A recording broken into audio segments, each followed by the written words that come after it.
होली के इस पावन अवसर पर आप सभी का हार्दिक स्वागत है। इस साल की होली बेहद खास और मनोरम रहने वाली है। इसके पीछे एक महत्वपूर्ण कारण है। हिंदू पंचांग के अनुसार इस वर्ष 13 मार्च गुरुवार को होलिका दहन संपन्न होगा, जबकि रंगों की होली 14 मार्च को मनाई जाएगी। खास बात यह है कि इसी दिन एक बड़ा चंद्र ग्रहण भी पड़ रहा है। ज्योतिष शास्त्र के अनुसार चंद्र ग्रहण का प्रभाव आध्यात्मिक और साधना करने वालों के लिए अत्यंत महत्वपूर्ण होता है। विशेष रूप से जो लोग तंत्र साधना, मंत्र सिद्धि या किसी अन्य आध्यात्मिक क्रिया में रुचि रखते हैं, उनके लिए यह समय अत्यंत लाभकारी रहेगा। इस ग्रहण के दौरान किए गए उपाय और अनुष्ठान अधिक प्रभावशाली साबित होते हैं। पंचांग के अनुसार फाल्गुन पूर्णिमा के दिन होलिका दहन होता है और अगले दिन रंगों की होली मनाई जाती है। इस बार पूर्णिमा तिथि 13 मार्च को प्रातः 10:35 बजे प्रारंभ होकर 14 मार्च को दोपहर 12:02 बजे समाप्त होगी। होलिका दहन का शुभ मुहूर्त 13 मार्च की रात 10:04 से लेकर 1:30 तक रहेगा। रंगों वाली होली 14 मार्च को पूरे देश में उल्लास और उमंग के साथ मनाई जाएगी। इसी दिन सुबह 9:29 बजे से दोपहर 3:29 बजे तक चंद्र ग्रहण रहेगा। हालांकि यह ग्रहण भारत में उपछाया के रूप में रहेगा, जिससे इसका कोई विशेष प्रभाव नहीं पड़ेगा और यहां सूतक काल मान्य नहीं होगा। इसलिए आप पूरी निश्चिंतता और आनंद के साथ होली का उत्सव मना सकते हैं। धर्म ग्रंथों में कहा गया है कि प्रभु श्री राम और श्री कृष्ण के नाम का स्मरण करने से हर प्रकार के नकारात्मक प्रभाव समाप्त हो जाते हैं। अतः इस होली पर श्रद्धा और विश्वास के साथ रंगों का आनंद लें और अपने जीवन में खुशहाली लाएं। इस चंद्र ग्रहण का भारत में कोई असर नहीं पड़ेगा, इसलिए पूरे हर्षोल्लास के साथ इस रंगों के त्योहार का स्वागत करें, वह भी रात के समय, क्योंकि बाहर विदेशों में उस समय रात होगी, इसीलिए भारत में इसका कोई भी असर नहीं है। जब सूतक काल नहीं लग रहा है तो होली जमकर खेले दोस्तों।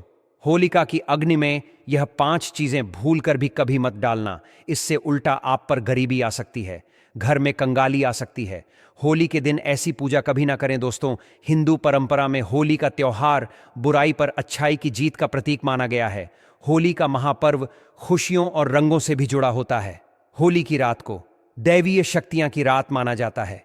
इसका दिन आसुरी शक्तियां का नाश होता है और दैवीय शक्तियां का उद्गम होता है। इससे दरिद्रता का नाश करने का, जीवन में चल रही परेशानियों को मिटाने का, दुख, दर्द, तकलीफ और सभी कष्टों से छुटकारा पाने का सबसे अच्छा दिन माना जाता है। शास्त्रों में नक्षत्र विद्या में होली की रात को सिद्ध की रात कहा गया है। इस दिन नकारात्मक और सकारात्मक ऊर्जा इन दोनों ही बहुत ज्यादा सक्रिय रहती हैं। इसीलिए लोग सदियों से इस दिन सिद्धियां हासिल करने के उपाय करते आए हैं। होली की रात में जो साधना की जाती है वह बहुत ही कारगर और फलदायी सिद्ध होती है, जो कि 100% से सिद्ध हो ही जाती है। इस दिन आप किसी भी देवता की साधना को सिद्ध कर सकते हैं। आज के इस वीडियो में हम आपको बताएंगे होली पर किए जाने वाले कुछ ऐसे प्रभावशाली उपाय जिनसे आप आने वाले नए हिंदू वर्ष में खुशियां ही खुशियां पाओगे। आप अपने दुख, दर्द तथा कष्टों को मिटा सकेंगे। लेकिन क्या आप जानते हैं, होली पर यह 5 चीजें कभी नहीं चढ़ा चाहिए, इससे उल्टा आप बर्बाद हो सकते हैं। जानने के लिए वीडियो को अंत तक जरूर देखें। दोस्तों, वीडियो को आगे शुरू करें उससे पहले भगवान भोलेनाथ जी के सच्चे भक्त वीडियो को एक लाइक अवश्य कर दें और कमेंट बॉक्स में हर हर महादेव अवश्य लिख दें, जिससे कि भगवान भोलेनाथ जी का आशीर्वाद आपको सीधे प्राप्त हो सके। दोस्तों, शास्त्रों के अनुसार माना जाता है कि होलिका दहन पर होली की अग्नि में टूटा हुआ गन्ना अर्पित नहीं करना चाहिए, ना ही होली में खराब गन्ना अर्पित करना चाहिए। इससे उल्टा आपको होली मैया का श्राप लग सकता है। टूटा हुआ गन्ना पूजा पाठ में इस्तेमाल नहीं किया जाता है। इससे होली माता जाते जाते आपको श्राप दे सकती है। आपके घर में गरीबी का वास हो सकता है। शास्त्रों में माना जाता है कि जब होली का दहन होता है तब हो की अग्नि में पवित्र चीजों को ही डालना चाहिए। जब आप अग्नि में गन्ना डालें तब गन्ने के ऊपर हरे भरे पत्ते जरूर होने चाहिए, क्योंकि पूजा पाठ में अधूरी चीजें इस्तेमाल नहीं की जाती। अधूरी चीजें इस्तेमाल करने से अधूरा ही फल प्राप्त होगा। इसीलिए गन्ना सबूत होना चाहिए, टूटा हुआ बिल्कुल भी ना हो। हमेशा याद रखें, होलिका दहन से ठीक पहले गन्ना घर में अवश्य लाकर रख ले और गन्नों की संख्या 2 या 5 या फिर 7 होनी चाहिए, यानी विषम संख्या में ही गणने हो दोस्तों। होली की पवित्र अग्नि में पानी वाला नारियल नहीं चढ़ाना चाहिए, इससे आप पाप के भागीदार बन सकते हैं। हमेशा सूखा नारियल होली की अग्नि में अर्पित करना चाहिए। पानी वाला नारियल अग्नि के अंदर भूलकर भी न डालें। सूखे नारियल को अग्नि में डालने से पहले परिवार का हाथ अवश्य लगा लें। इससे होली माता जाते जाते आपको धन से माला माल बनाएंगी, आपकी गरीबी को साथ ले जाएंगी। पानी वाला नारियल आप पूजा के दौरान फोड़ सकते हैं, लेकिन अग्नि में कभी मत डालना सूखा नारियल। अग्नि में डालने से होली माता आपकी सभी परेशानी को अपने साथ ले जाती है और अग्निदेव भी प्रसन्न हो जाते हैं। अगर आपके मन में बुरे ख्याल आते हैं, अज्ञात भय आपको सताते रहते हैं, तो होलिका दहन की पूजा के दौरान एक सूखा नारियल, काले तिल और सरसों को ले लेकर अपने सिर पर 7 बार घुमा लें और इसे अग्नि में डाल दें। आपकी चिंता होलिका माया हर लेंगी दोस्तों।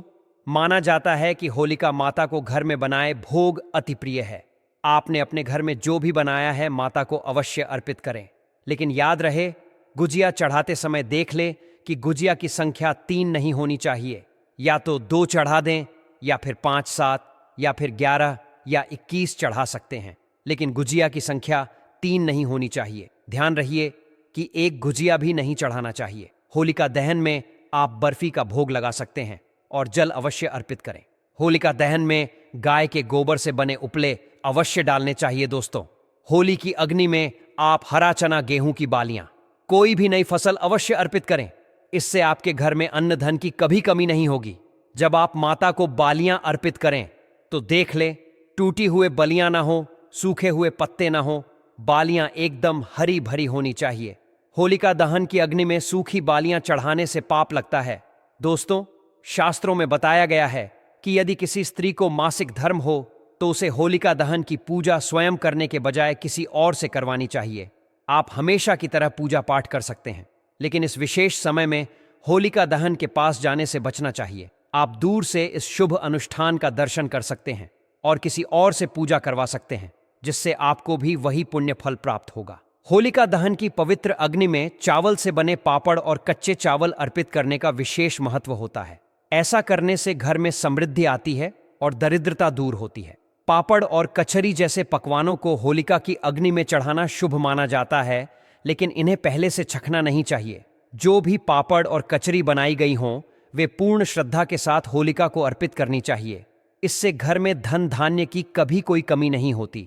होलिका दहन से पहले गुजिया या अन्य पकवान बिना अर्पण किए खाना उचित नहीं माना जाता। परिवार के सभी सदस्यों को पहले गुजिया माता को अर्पित करनी चाहिए और फिर आपसी प्रेम और सद्भाव बढ़ाने के लिए एक दूसरे को खिलानी चाहिए। माता को भोग लगाने के बाद ही गुजिया का सेवन करना चाहिए और इसके पश्चात कन्याओं को गुजिया खिलाकर दक्षिणा देना चाहिए। इससे माता रानी और नवदुर्गा का विशेष आशीर्वाद प्राप्त होता है। होलिका दहन के दिन गाय को भोग अर्पित करने का भी अत्यंत महत्व होता है। इस दिन गाय को गुजिया और अन्य मिठाइयों का भोग लगाना चाहिए। ऐसा करने से संपूर्ण देवी देवताओं को भोग लग जाता है और परिवार पर उनका आशीर्वाद बना रहता है। चाहे आप किसी अन्य अनुष्ठान में भाग लें या न लें, लेकिन गाय को मीठा भोग अवश्य अर्पित करें। इससे आपकी कई पीढ़ियों तक सुख समृद्धि बनी रहेगी। होलिका दहन के अगले दिन उसकी राख को घर लाना बहुत शुभ माना जाता है। इस राख को पूरे परिवार के सदस्यों के मस्तक पर लगाना चाहिए और इसे काले कपड़े में बांधकर घर में सुरक्षित रखना चाहिए। यदि किसी छोटे बच्चे को नजर दोष लगे तो इस राख को उसके माथे पर लगाने से नकारात्मक ऊर्जा दूर होती है। इस राख को आप अपनी दुकान के गल्ले में या तिजोरी में भी रख सकते हैं, जिससे धन में बढ़ोतरी होती है और नकारात्मक शक्तियों का प्रभाव कम होता है। शास्त्रों के अनुसार होली के दिन सफेद वस्त्र या सफेद रंग की कोई भी चीज किसी से नहीं लेनी चाहिए। इस दिन टोटकों और काले जादू का प्रभाव बढ़ जाता है, इसलिए किसी अजनबी से सफेद चीज लेने से बचें। ऐसा करने से किसी प्रकार की नकारात्मक ऊर्जा आप पर प्रभाव नहीं डालेगी। वेद पुराणों में कहा गया है कि होली सिर्फ रंगों का त्योहार ही नहीं, बल्कि खुशियों और प्रेम का प्रतीक भी है। इस दिन मांसाहार और मदिरा सेवन से बचना चाहिए।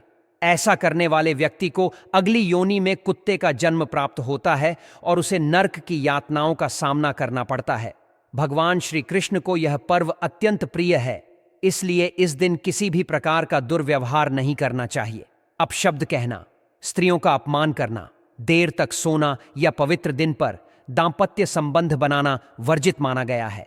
इस दिन विशेष रूप से सुबह जल्दी उठकर स्नान करना चाहिए और होली का उत्सव मनाना चाहिए। होली के रंगों का भी आध्यात्मिक महत्व होता है।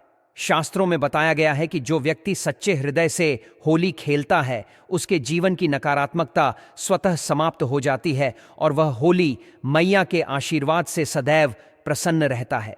होली के दिन कुछ विशेष चीजें घर लाने से भी आर्थिक संकट दूर होते हैं। वास्तुशास्त्र के अनुसार होली से पहले कुछ खास वस्तुएं घर में लाना अति शुभ माना जाता है। यदि इन चीजों को उचित विधि से घर में रखा जाए तो माता लक्ष्मी की कृपा बनी रहती है और पूरे वर्ष सुख समृद्धि का वास रहता है। सबसे पहले मुख्य द्वार पर तोरण या बंधनवार लगाना अत्यंत शुभ माना जाता है।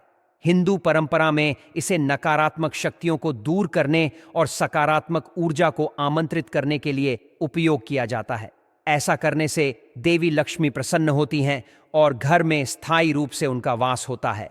इस प्रकार होली का यह पावन पर्व हमें धार्मिक नियमों का पालन करने, सकारात्मक ऊर्जा को अपनाने और जीवन में खुशहाली लाने का संदेश देता है। इसे सच्चे मन और पूरी श्रद्धा के साथ मनाना चाहिए ताकि हम भगवान के आशीर्वाद से सुख समृद्धि प्राप्त कर सकें।